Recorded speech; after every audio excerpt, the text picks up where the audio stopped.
Hello. This is Anthony Pagnato with Borderline Genius, and as always, my good colleague and friend Kenton Grimes.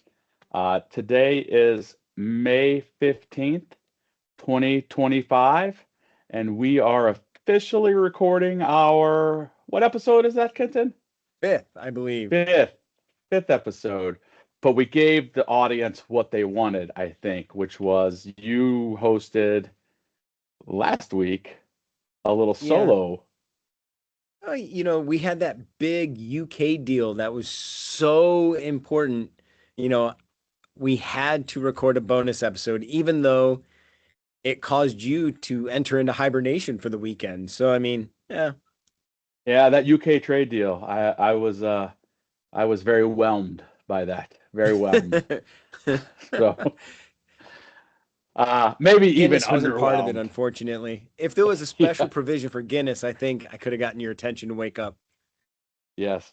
Well, last week in our bonus episode, you got to be both borderline and genius at the same time, and you got to talk to our audience about things not to do, such as Yeah. changing your value to avoid tariffs and other no-nos that customs will be looking out for pretty aggressively in the coming months. hmm Now, today we've got quite a bit to talk about. There's been actual major news. The beginning of this week, there was an executive order relaxing some of the reciprocal tariffs with China, which is news that I think we've all been looking for. And while overwhelmingly positive, I'll walk through the history here of what we've been going on with or what we've seen. Um, we will again, things are by far from, I should say, duty free at this point or Yeah. inexpensive, right, Kenton? We're not inexpensive, but it's better. So yeah, so we'll get into that in a second. My apologies if there's any audio or visual challenge today. I'm recording from my basement instead of my usual guest spot at the Beacon Theater in New York or the Chicago Theater in downtown Chicago. I wasn't able to make either of those facilities today, so I'm down by the washing machines and other and you could probably see my AirPods in. But to give everybody a recap of how we've gotten here and where we are in China, uh, we've had executive orders, right? We have multiple different tariffs, but the big ones that everybody thinks about, the 125% tariff rate, was reached through a series of executive orders starting April 2nd of this year with the Executive Order 14257, which brought the reciprocal tariff with China or on Chinese goods to 34%, which was issued with a stern warning to China not to do anything in response. And China, being like everybody's good old brother, jabbed us right back in the ribs. And then so on April 8th, there was Executive Order 14259, which brought the reciprocal tariff amount on imported Chinese goods to 84%, hmm with another good, good warning, good stern warning to our friends in China to just take that and quit and let it be. But again, like a good brother, they punched us right back in the gut. And so the next day, on April 19th, we got Executive Order 14266, which brought the reciprocal tariff amount on goods imported from China to 125%, and saw the bottom fall out of the U.S. stock market, and a lot of and essentially the evaporation of importing and trade with China, as we've seen posted all over the news. Even a cursory Google search will show you that the West Coast ports have been completely barren, empty terminals in Seattle, Tacoma, extremely empty terminals in Los Angeles and Long Beach, and whether by design or by happy accident or I don't pretend to understand the goings on between two nations such as China and the U.S. Our leaders got together, started negotiating, and this week we saw a change, that 125% reciprocal tariff, through the modifying reciprocal tariff rates to reflect discussions with the People's Republic of China executive order. I don't think you could have any more literal of a. I don't think you could possibly write an executive order title that was more literal than that. So yes, there were in fact discussions with the People's Republic of China and the U.S. And also China. But for the purpose of this executive order, the U.S. did modify our reciprocal tariff rates and brought them down to what, Kenton, for our audience? We are now down to 10%. So the suspension rate that was given to all nations to negotiate post the Liberation Day announcement. So that gives us, and that's a 90 day, right? That's another 90 Right. days. So we've got two 90-day deadlines coming up. We have June 9th, which is the world, and then we have 90 days from I think it's August 12th. August 12th being the one with China. So two 90-day deadlines to watch out for the procurement and purchasing community that are importing non-U.S. goods. The markets reacted astonishingly well. I don't know that means anything. What we need to see is how U.S. business reacts. I still think that there's an incredible amount of uncertainty in the air. A 90-day pause is good, but it makes it difficult for the businesses we work with and the businesses we talk to redefine or to make substantial forward progress from a strategic point of view, because we continue to play a game of tariff ping pong. And while I think it's extremely exciting and a good sign that the reciprocal tariffs with China have been brought down to 10%, they're by no means, our total tariff rates with China are by no means low. We're at historic high tariffs, at least in my lifetime, right? And probably the lifetime of my parents as well. We're at historically high cost of tariffs on goods from China because, again, as you all know, and we've kind of tried to beat in your head through this podcast, there have been multiple different tariffs applied. And so we saw a reduction. And I've asked our genius here to walk through, and in fact, Kenton did a tremendous job the other day of helping one of our clients look at what the applicable tariff rates will be on a large number of they have a very wide variety of SKUs that they bring in.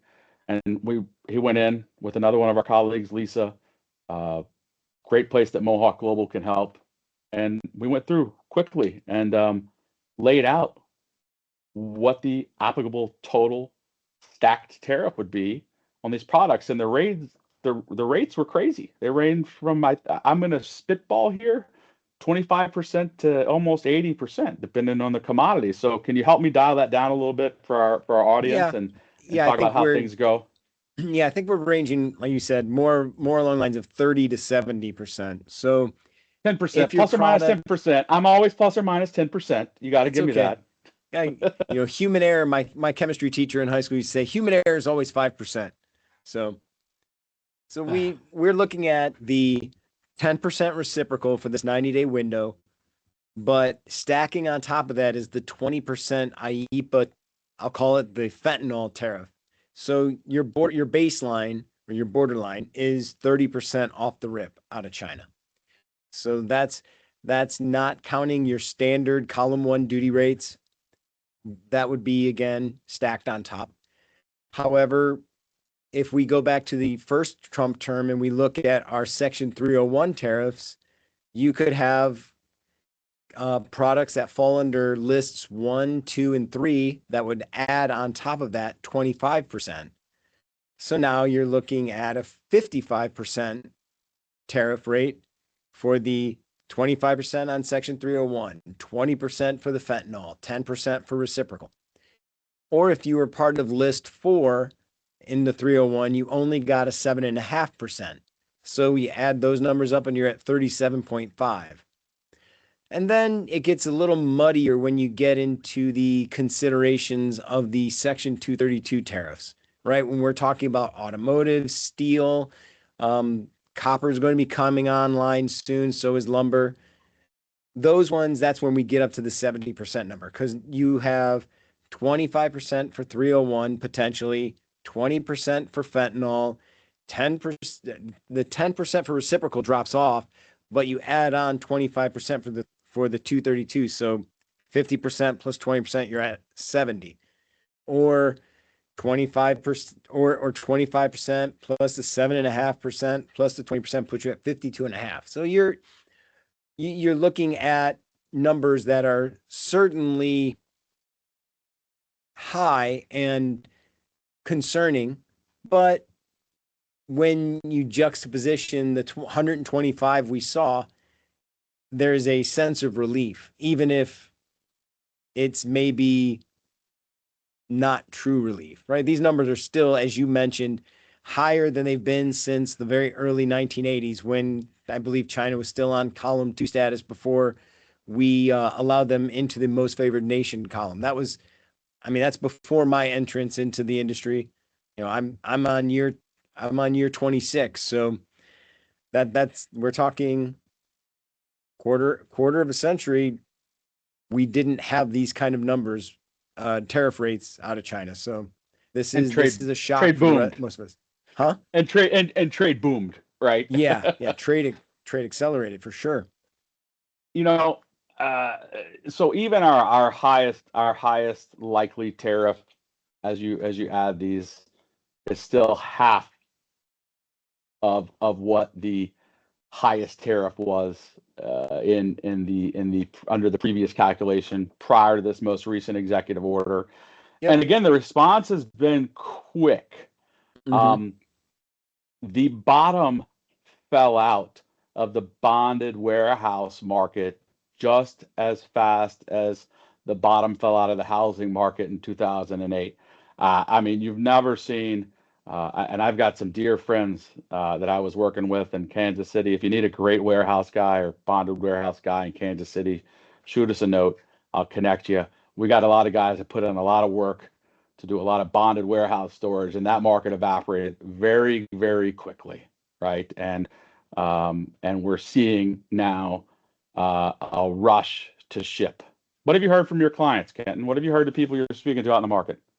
Yeah, so much like the thawing of the negotiations, we are seeing like a river thawing out. There's definitely more movement, and bookings are coming online fast and furious. There was just a logjam of product that had been produced that didn't get out before the election cycle, and so now companies are like, okay, I can swallow 30% or 37.5%. Bring it in. Let's get this. Let's get the product in. And so that's amazing, right? Like game over, podcast closed, like the world is happy, and we can all just no problems anymore at all, right? I think this is where the bull meets the whip in that whole. So unfortunately, we may talk less about tariffs and more about ocean market issues. So the border has thawed, but now we got to get from one border to the next. Let's be honest, it's not even that thawed, right? And immediately we've seen, which has been in place for some time, a GRI on the Trans-Pacific and Southeast Asia to U.S. We've seen a GRI of about between $2,000 and $2,500. So a general rate increase over existing spot or contract rates, depending on how your contracts are scheduled or set up. And then we saw yesterday an announcement by CMA, but also likely followed by other carriers, of a peak season surcharge to go into effect June 15th, 2025. Mm-hmm. So 30 days from today, $4,000. So we have about $6,500, $7,000 in extra charges going on top of current existing rates, contract rates, again, depending on how your contract's set up. And just like that, shipping's expensive again, Hmm. and we're going to face challenges related to container availability, vessel sailing availability. The carriers have pulled equipment and pulled lines out of position to serve other profitable markets while nothing was shipping from the U.S. Hmm. And we're going to see an increase in pricing as clients or shippers who were hit hard by those potential tariffs look to move as much inventory to the United States as possible. We've seen air freight rates shoot up. That will continue to shoot up. We have several phone launches or several phones Hmm. expected to come that will gobble up an enormous amount of airspace. So, what's it going to look like? What do you remember from the post-COVID bullwhip session? And what advice do you have for your clients? Well, I I'm not as pessimistic this time around, mostly because I don't see the demand in the US getting to the point where it was during COVID. I mean, during COVID, there was money coming through from the federal government to the people, and what discretionable income we had or discretionary income we had, we couldn't spend in any other manner. You weren't going to baseball games, you couldn't go see the Cubs, and I couldn't go see the Guardians. There was it was you couldn't go to restaurants. Everyone was Uber eating because you couldn't actually sit down at a restaurant. You couldn't go on a real vacation. Disneyland was closed. The amusement parks like Cedar Point, where I'm at, were closed. Kings Island, but you could go to Home Depot. You could go and work on your in your yard and buy lighting for your house and do all those things. I think today we're going to see the push really driven by an attempt to get out in front of this 90-day deadline. So I think Yes. I think the bubble is really small because we know that in 90 days another executive order can come in and again take those tariffs up from 10% to 34, 84, back to 125. There's really no telling. I mean, as you read off the executive orders to start the call or to start our conversation today, first one was on April 2nd, April 8th, and then April 9th. I mean, we were still recovering from the April 2nd announcement, and then a week later we had 2 days back to back going 84. Nope, 125. I mean, everybody realizes that the only the only reality is we have a 90-day window. And so to maximize that window, I think we're going to see a lot of people trying to get in front. I think the ocean market is going to get expensive quickly. And I think the air freight will catch up because I think what we'll find out is the air freight will be hot demand near the end. People trying to squeeze some things in before the 90 days are over. So that's where I'm talking to customers. I've even recommended customers looking at as we onboarded and brought people into bonded warehouses to protect against the high tariff number. Now it's looking at public FTZs. Get it in and lock it in at 30, because if 90 days from now it goes back up, you're protected at the rate that you entered it in. That's a So, fantastic point, Kenton. We've largely discouraged the use of FTZs, foreign trade zones, as a means of getting around the tariffs because the clear language of the law indicated that the duty to be applied would be the duty that was in effect when the goods went into the FTZ. Right. And so right. now you have a chance to potentially get goods into the FTZ at a lower duty rate, lock that in should something go wrong. But again, going back to, I think the word of the probably year, right? Uncertainty, right? Mm-hmm. Rates could go down further.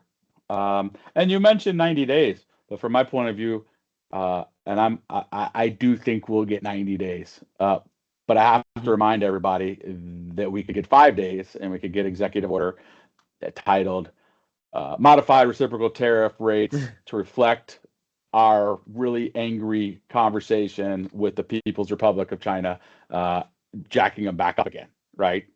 We Hypothetical. we could. I I'm not I'm not inclined to think we will Me neither. simply because the White House published another. I think it wasn't an executive order, but it was just an article titled "Art of the Deal: U.S. China Inc. Initial Trade Deal" that came out on the 12th, and it's basically a self-congratulatory article, but part of it is really outlining the negotiation tactic of the administration, and so I think it would subvert their larger goals if they don't hold fast to the 90 days. So I feel really confident that the trade community will get a full 90 days of this reprieval. And I thank you for reminding me of truthfully of the artistic value of the deal. I sometimes forget that it is so beautiful and bigly and artistic. Um, of course, and I think there's a lot riding on it for both countries. I'm optimistic too, and I'm optimistic from the fact that I do hope things settle down long term and we continue to see a downward trend and a de-escalation of what's going on. Um, However, it would be remiss not to remind our clients and prospective clients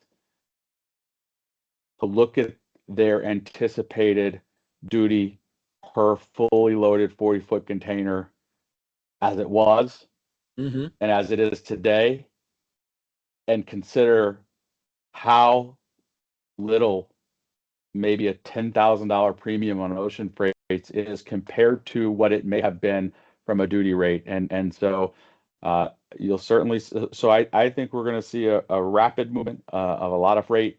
I think the steamship lines are going to look to make up profit when they lost an entire month, Yeah, right? I And, mean, and so, um, and I just, I don't think it's time to, if you have those high value goods, if you have those goods that we were seeing product coming in with $400,000 of duties on a container. That was not abnormal. $500,000 of mm-hmm, duties on a container. I think that those businesses know exactly what they need to do, and that's ship ASAP as much as humanly possible and mm-hmm, get it in inventory, whether they bring it in an FTZ, whether they bring it in their own inventory, um, just in case things go back up. mm-hmm, Um, and I think that there's a fair amount on the other case, I think there's a fair amount of clients that I'm speaking to that were burning through their inventory. They had stopped shipping for a month, uh, and had planned to weather the storm based on inventory. Inventory is getting low, and they will order. I still think, going back to your point, consumer demand will be lower based on what I'm reading, right? There mm-hmm, has been an inflationary effect of these tariffs. mm-hmm. I don't think the market is as confident. I don't think spending. I don't think the U.S. population is ready to spend discretionarily or on major purchases as they were after the COVID, Mm-hmm. explosion. But to counter that, I don't expect the steamship lines to flood the market with capacity, right? No. So on the same note, the steamship lines are masters at keeping just the right amount of capacity and to ensure the profitability of their endeavors. So that's what we're going against. Yeah, I don't think we see the $30,000 container like we saw during COVID. I would be floored by that. That would tell me that there was an absolute dearth of inventory in the US that nobody's anticipated. All of the inventory reports I've seen were showing into February strong inventory numbers and then March hurting, but not to the point where, oh my goodness, we're at a major deficit. And I think you could be right, but I mean, if you were at $450,000 a duty on a container Hmm. at What's 125% 30,000? Yeah. reciprocal tariff, and now you're at 10% reciprocal tariff, Yeah. grip it, and rip it, right? Like, let's go. Yeah. So I do suspect that you will have an element of the market, and we always get this in these situations, and this is what drives rates up. You will have an element of the market that says, I will pay anything to get on this vessel, right? Hmm. And to move this cargo as fast as possible. Again, uncertainty being the word. There's a window now that can be taken advantage of, and so we'll see how that goes. And it's very important to understand how your contracts are written, right? If you're Hmm. and how you're buying, and whether or not you're subject to peak season. Peak season has been the largest of the increases. Most of the fixed deal contracts that I know of out there are subject to peak season, at least in our market, the NVO world, Yep. right? I know there's some large BCO contracts direct that aren't subject to that. Where we see in the NVOCC world, we see contracts that tend to be, potentially waiving GRI. But even then, we know from experience, if your rate is the lowest, it's not likely to ride unless you've been perfect in meeting the steamship lines allocation that you've planned with them, and they feel obligated to take your freight. So it's going to be an interesting time, and something Mohawk can certainly help with. We've got space. We can help you plan. We've got a tremendous Chris Lindstrand, our head of transportation, is an absolute guru at managing the inbound trade, and if anybody would like to speak to him, we can set that up. But to teeter away from this, unless you have anything else to talk about Transpac, I want to look forward a little bit. Let's look forward. I like guessing what the future holds. So, first guess, Qatar to get a super favorable trade deal based upon the gifting of a multi-billion dollar jet. Is that one? What do we say about that? I I think we might get ourselves in trouble, but yeah, it looks like that replacement for Air Force One. What is it, a $400 million jet, something along those lines? It has to be retrofitted, but yeah, Yeah, it has to be retrofitted because the Department of Defense needs to get a hold of it. yeah. Yeah, I don't know if can we legally accept that? I mean, there's still some discussions I think being had in Washington on that. I don't know if I'll say this, that was clearly a joke. Hmm. Uh, but you bring up a good point, legality, right? And we still have a large group of importers questioning the legality of the executive orders that have led to these, and some of the arguments in federal court have moved around the reasonableness Hmm. of the solution, or the executive's power to draft a solution for a problem that doesn't rise, they argue, to the level of what the statute was intended for. Um, I'm skeptical person. I'm curious as to your thoughts, that there'll be much of a court remedy. I feel like the courts are going to not want to unwind all of this stuff, and that the statutes are vague enough uh, to make it an easy dodge for them with regards to unwinding some of this stuff. What are your thoughts? Yeah, I don't see the courts doing much. I felt like there was a much better case to unwind the Section 301, Yeah. but the courts gave the federal government time to basically rejig the evidence to substantiate their claims, and so nothing happened to unwind the Section 301. So I don't see much happening here. I also think that there's going to be more attention and more resources from the federal benches towards the naturalization court cases regarding the executive order and naturalized citizenship, which doesn't have any connection to trade, but I just think there are going to be battles that are fought and others that are not I, hills that the court wants to I, take I, on. I don't disagree with you there. I think if I believe the court is likely to leave birthright citizenship in place and to prevent an all-out fist fight with the executive, they're going to punt on the issue of the legality of the tariffs. That would be Mhm. my very uneducated Yeah. hunch at this moment. So looking forward, there's still things that surprise me. Hmm. Um, no deal with India. I am floored that that has not been announced yet. And I wonder, again, I'm wondering aloud, I wonder if the problems in Pakistan are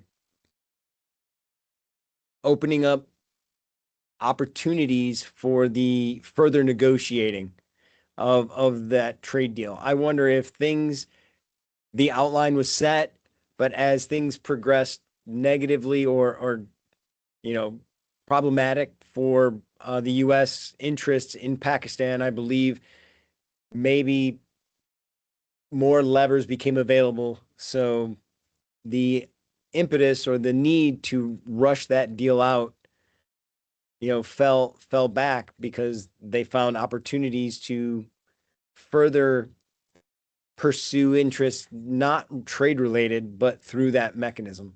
So I'm gonna I think we'll see that deal. I just think it's going to be more robust than a UK trade deal, which we all kind of slept through. If the India trade deal is going to be something along the lines of US negotiates ceasefire India Pakistan and then also, some other grand announcement which then follows up with a trade deal. So instead of getting one news cycle of a headline, you might get three.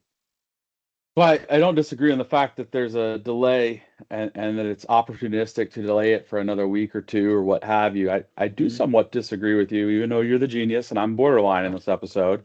I do somewhat disagree with you about the relation to Pakistan. My take is that there is a imbalance, right, with not necessarily in dollar value, but access to the Indian market with regards to U.S. agricultural products. Mhm. Uh, you know, Indian President Modi is backed by the party of farmers, and there's an incredible amount of resources and people in India that have that have their livelihoods tied to uh, small farm, large scale Mhm. agriculture, right? Right. And the ability for U.S. grain producers, soybean producers to overrun that market. Um, if trade were completely free, I think it's threatening to the livelihood and stability of a lot of people. Plus, India's long history of wanting to be food independent, which was Mhm. caused by the United States, and we won't get into that. But a famine that the United States was, I don't want to say called, but part of, certainly part of. So I think there's a big agricultural debate going on right now. Mhm. As much as India wants unfettered access to the U.S. market with regards to auto parts and machine steel, they do have a vested interest in protecting the local farmer, which is massive. So I'm curious to see how that will play out. And excited. Mhm. I still think we've got two formidable negotiators there in Donald Trump and President Modi, both with a pretty large egos and a desire to win. So the fact that it's delayed to me, it's not. It tells me that this might be a slow roller and not something that we're going to see quick results on like we thought earlier. What do you think the next domino is to fall? $50. If you had $50 to give me to tell me what the Ooh. next domino to fall is, you know, I mean, I wanted to say I'll India. give you 5 to 1. I'll give you 5 to 1 odds because it's very Five to one. tough to predict. Yeah. I wanted to say India, but I don't know. I'm feeling India is going to be a little bit longer road to hoe, mostly because of the U.S. claiming they were so instrumental in the ceasefire between Pakistan and India. So I don't know. I feel like that headline may have cost the expediting of that deal. I could see perhaps something with Japan or Australia. Well, Japan told us to kick it They did. because of auto tariffs, right? They said it's all or Yeah. nothing. They told us to go pound sand until we're ready to discuss free trade that includes automobiles, Auto. Hmm. right? Which I don't think is unreasonable. And so we could there could be some maneuverability there. We've seen a willingness in the UK to allow automobiles to be a part of the conversation. And that's why I was thinking Japan, because even the Yeah, UK, we gave them a 100,000 vehicle quota where the tariff rate would be zero. They wouldn't have the 25 until they exceed the 100,000 vehicle mark. yeah, And over the past 3 years, they were averaging 90,000 vehicles. So it wasn't as if the quota was even something they were hitting. sure. I could see that kind of a false quota with Japan. Say, hey, look, you know what? Our records show you bring in 1.8 million vehicles. We're going to set the quota at 2 million. And conversely, we want the same. We want reciprocity on that, and we will rescind the 232 auto on that. I could see them doing that with Japan, presuming Japan invests in some U.S. endeavors, much like the push with Syria and Qatar and Saudi Arabia. It's built on U.S. investment. I can see if Japan invests in U.S., whether it's infrastructure or whatever the administration determines is necessary. I could see these quotas being the lever that really drives that home. And that absolutely could be. And then you mentioned Korea as well. Did you mention Korea? I said Australia, only Australia. because Okay. Australia and Japan right now are in have been linked to some military trade talks related to purchasing of aircraft and such. Yep. So I think if there's a way for Boeing to get involved and gets a slice of that pie, that could tie in the three entities. What a lifeline for Boeing, right? Whew. Yeah, they can't. Qatar gives Boeing apparently couldn't produce, and now Boeing gets a big contract with Australia. I don't know. We will see. I think the one we know is going to be slow to come is the EU. I'm going to quote another Trumpism here. I don't know exactly what he said about EU, but it was along the lines of she's a nasty woman, right? Yeah, he brought out the big guns of the big vocabulary Twitter guns Ah, to describe his disdain for the EU and the horrible, horrible, horrible way they treat the U.S. So I don't expect a quick resolution there, and wonder what's going to happen at 90 days with the EU. There could be risk there because the last telegraphed information I saw certainly didn't make it look like we were anywhere near a deal with the EU. So troubling there. Um, yeah. The EU, they're not in enemy status like China, but they are certainly not in the administration's good graces as far as economic partners. There's a lot there are a lot of things that this administration wants to see in terms of a capitulation by the EU that I think is difficult for them to commit to. sure, I mean, it's got to be a just blanket. It's got to be difficult to have those negotiations because you have a grouping of sovereign nations in an economic bloc negotiating, and maybe the deal is great for Germany, but it's terrible for Italy or sure. terrible for, We saw that with Spain. wine and spirits. We saw that with wine Right. and spirits, right? France and Italy having to say, whoa, whoa, whoa, guys. So for sure, I think that's going to be it.